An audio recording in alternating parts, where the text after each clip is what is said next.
Lazdijų rajonas, jų miestelis, čia pardavimui turiu tokią medinę trobelę. Tai einam aplinkui, parodysiu, ką čia turiu. Vietoj buvusio ūkinio pastato yra išpilti nauji pamatai, galima statyti ūkinį ir garažą.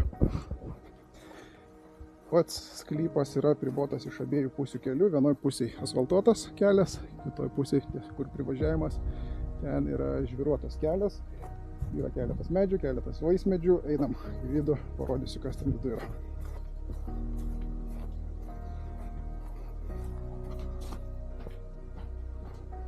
Viduj buvo pradėta tvarkyti, bet taip ir palikta.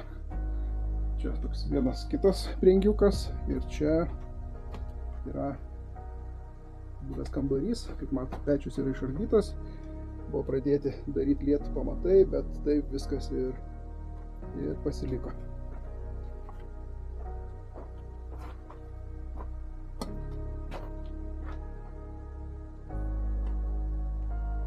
Bet vidus toks.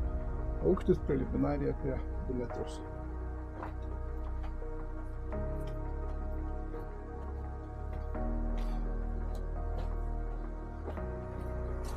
Nežiūrint į prastą namo būklę, čia yra keli geri dalykai. Tai pirmas dalykas tai yra sklypas.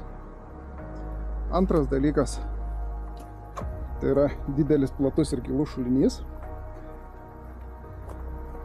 Trečias dalykas, einam.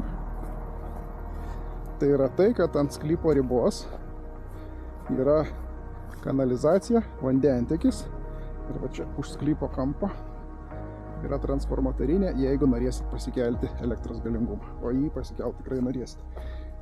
Taigi, domina šitas objektas, skambinat man arba skelbime nurodytų telefono numeriu, atvažiuojat į vietą patys, apsižiūrit, derinam laiką pas notarą, viskas labai paprasta.